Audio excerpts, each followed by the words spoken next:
आप देख रहे हैं सूत्रकार समाचार।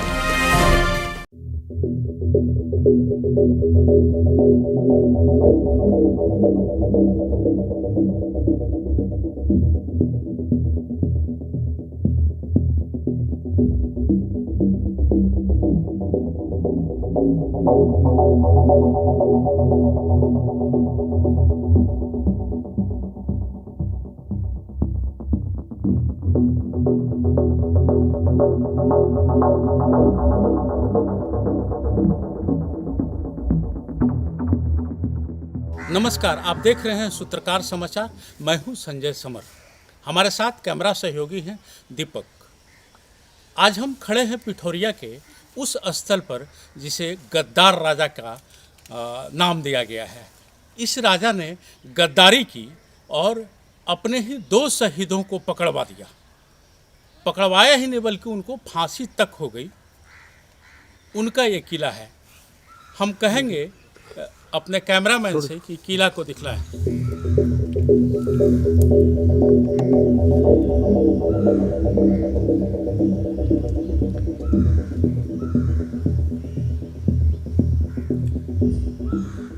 जी हाँ, यह किला है। इसे गद्दार का किला भी कहा जाता है। इसके राजा का नाम भी है। और जब वो पकड़े गए और इस गद्दार राजा ने उन 2 शहीदों को पकड़वा दिया, इसमें एक शहीद ने साफ दिया कि तुम गद्दार, तुम्हारा वंश नहीं चलेगा, तुम निर्वंशी हो गए और तुम्हारे घर पर बिजली गिरेगी, बिल्ली रोएगी, तरह तरह की आपदा से तुम गुजरोगे, जो आज भी दिखलाई देता है। यहाँ के ग्रामीण भी ये बताते हैं, सामाजिक कार्यकर्ता भी हम ये बताते हैं कि आज भी यहाँ सबसे ज़्यादा बिजली गिरती है। बिल्ली का भूत के जैसा रोने का आवाज़ आता है। उसमें तरह तरह की कठिनाइयाँ भी दिखलाई देती है। इसी से इस किले को लोगों ने छोड़ दिया है। यहाँ एक बढ़िया सा फांसी घर था, अच्छा सा हाथी घर भी था। अब ये सब धीरे धीरे कर के भस रहा है और गिर रहा है।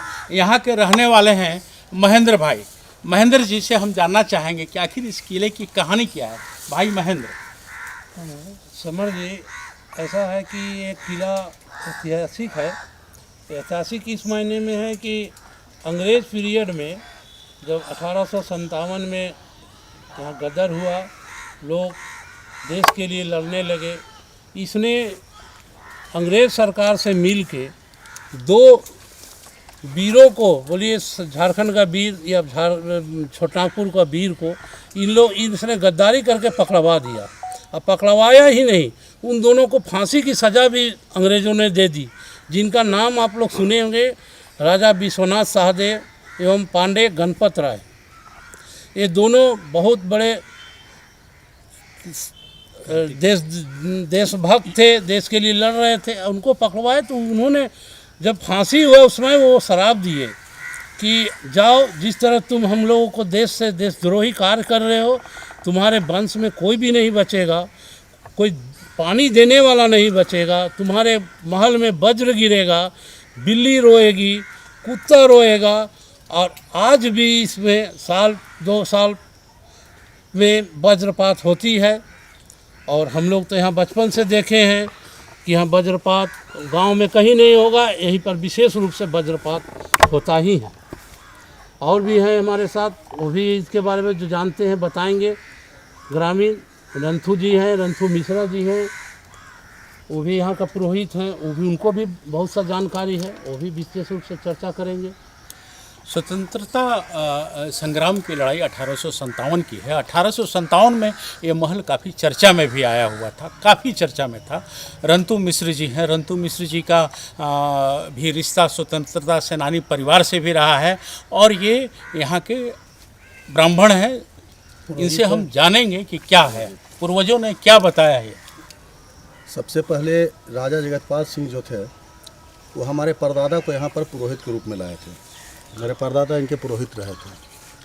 और जब डाल्टन कमिश्नरी थी, उस समय ये पूरा चरम सीमा पर थी। उस समय डाल्टन कमिश्नरी ये हुआ करता था।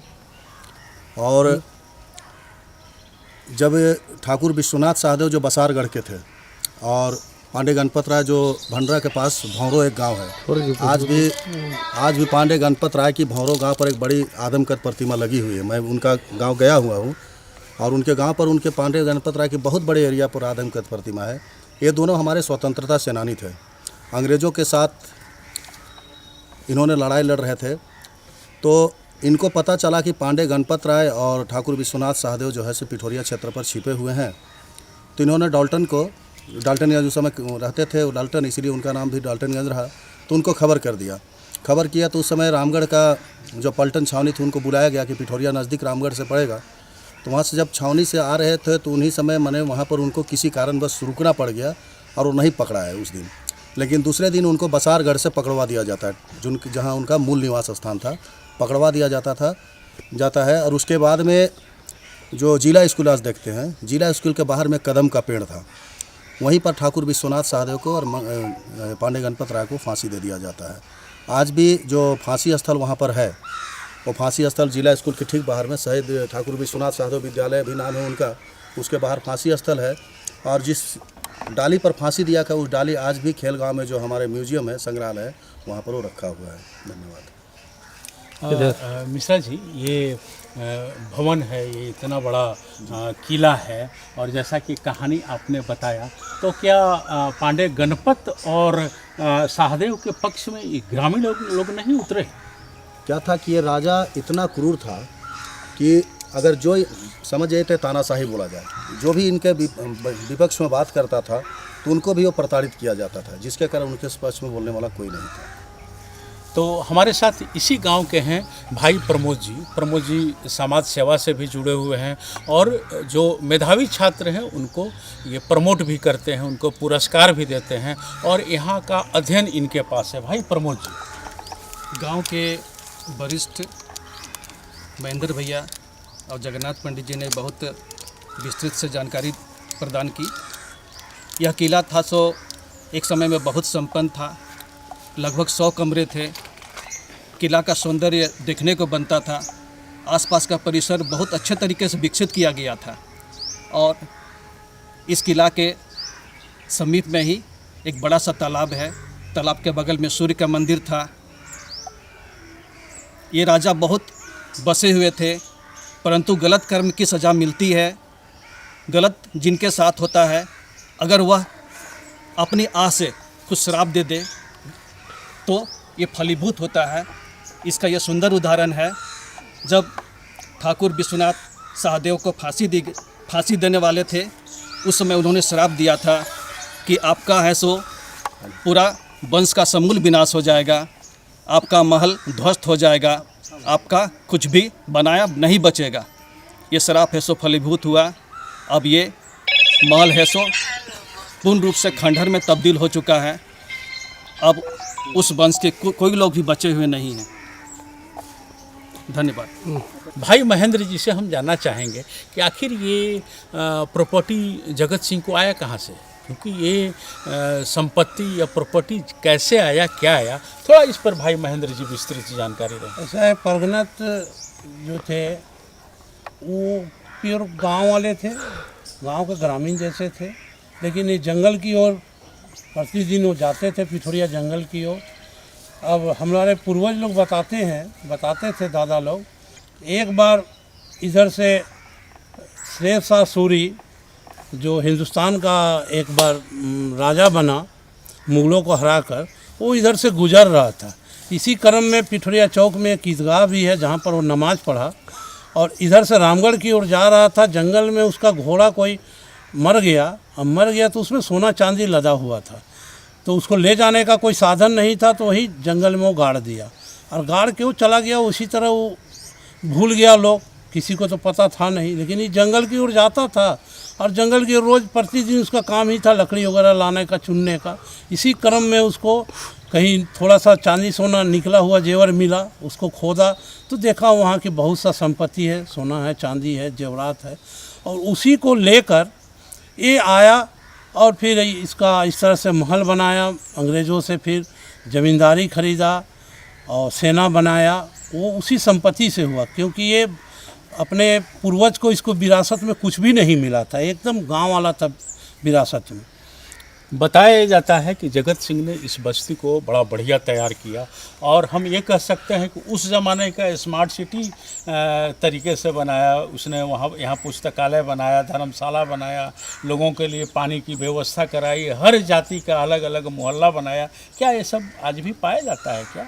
हाँ, देखिए आज स्मार्ट सिटी आप देखेंगे, और ये स्मार्ट सिटी आज से 200 साल पूर्व बनाया गया था। इसमें आएंगे तो पिठोरिया का मुख्य 3 सड़क बनवाया उसने, और हर सड़क को एक दूसरे से कनेक्ट करवाया। एक एक जात, हर जाति को जैसे जिस तरह का जो कार्य करते थे, चाहे कोयरी हो, तेली हो, बनिया हो, सुनार हो, दर्जी हो, सबको ला के एक एक ब्लॉक में इसने बसाया। जिस तरह से आज ग्रेटर बन रहा है, सिटी बन रहा है, एक एक जाति, एक एक वर्ग को एक जगह ला के बसाया। बीच सब गाँव में इसने धर्मशाला बनवाया, अपने घर के पास दुर्गा मंदिर बनवाया, शिव मंदिर बनवाया, पत्थरों का बनवाया, जो आज भी है बना हुआ, केवल पत्थर का है बना हुआ। इस तरह से इसके पास बाद में पैसा जब आया तो इसको थोड़ा सा अहंकार हो गया। नहीं तो गांव को बहुत सिस्टम से इसने बसाया, जितना सिस्टम से इसने बसाया। अब पूरा झारखंड घूम जाइएगा। कैसा लगता है गद्दारों का किला कहा जाता है तो आप लोगों को? हम लोग को तो आज भी अफसोस लगता है। लोग हम लोग को भी बोलता है कैसा राजा आप लोग का था भाई, जिसने पकड़वा दिया स्वतंत्रता सेनानियों को। लेकिन क्या करें, इतिहास इतिहास है, इतिहास को तो भुलाया नहीं जा सकता है।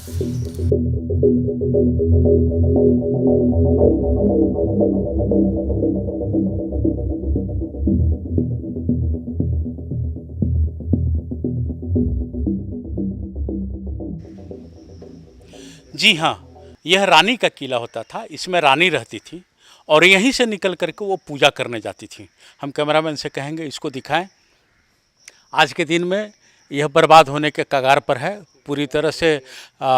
इस किला के ऊपर में पेड़ उगाए हैं और टूट फूट भी देख ही रहे हैं। इसका रख रखाव कहीं से उचित नहीं दिखलाई दे रहा है। यहाँ के सामाजिक कार्यकर्ता स्वामी देवेंद्र प्रकाश ने ठीक ही कहा है कि इस गद्दार के जगह को चिन्हित करके रखना चाहिए, ताकि हमारी आने वाली पीढ़ी यह कहे कि अगर हम देश के साथ गद्दारी करते हैं तो इसी तरह का पनिशमेंट हो सकता है। हम कैमरामैन से कहेंगे इस कुआं को भी दिखलाएं। यह कुआं शतकोण माना जाता है, जिसे शुभ कहा गया, लेकिन श्राप के कारण इस कुएं को आज देखने वाला कोई नहीं है। आज इस कुएं को संभालने वाला आज कोई नहीं है। यही यह कुआं है जिसे शतकोण कुआं कहा जाता है।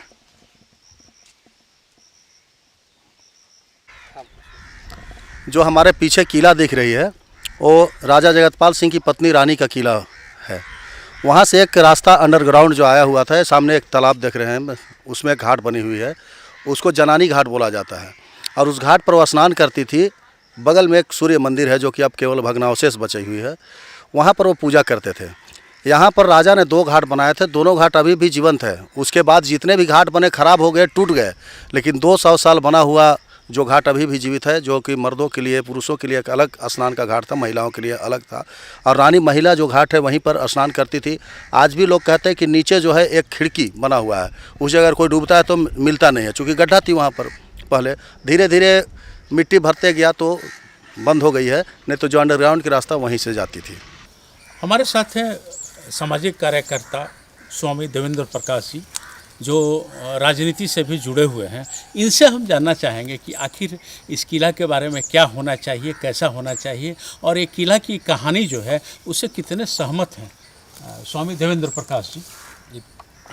इतिहास हमेशा जो बोला जाता है कि इतिहास एक इतिहास ही रहता है, उसको किताब के पन्नों में ही देखा जाता है, और कभी बाहर निकलता है तो कुछ कुछ जैसे कैसे पता चला कि ये गद्दार का किला कहला रहा है।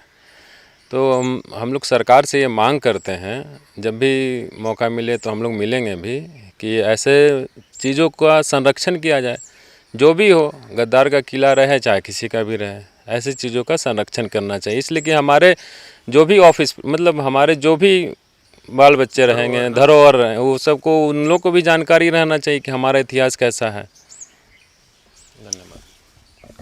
बिल्कुल ठीक कहा है स्वामी देवेंद्र प्रकाश जी ने कि एक इस किले को संरक्षण देने की ज़रूरत है, ताकि आने वाली पीढ़ी ये याद करे कि गद्दारों का क्या पनिशमेंट होता है। और हम लोग जहाँ से बिलोंग करते हैं, जहाँ से हम लोग वास करते हैं, वहाँ ये रहे कि हाँ भाई, सांप का भी कोई मतलब होता है। अगर श्राप दिया गया तो वो किस तरह से लोगों को पड़ता है, और राष्ट्रहित, देशहित, समाज हित के विरुद्ध जो बोलता है उनके वंश का नाश भी हो जाता है। इसलिए मैं स्वामी देवेंद्र प्रकाश जी के बातों से बिल्कुल तरह सहमत हूँ कि इस किले का संरक्षण सरकारी तौर पर होना चाहिए। आप जुड़े रहिए हमारे साथ, फिर मिलेंगे किसी नए कहानी के साथ या किसी नई बात के साथ। मुझे दीजिए इजाज़त, नमस्कार। अगर आपको हमारा वीडियो पसंद आता है तो हमारे चैनल को लाइक, शेयर और सब्सक्राइब करना ना भूलें।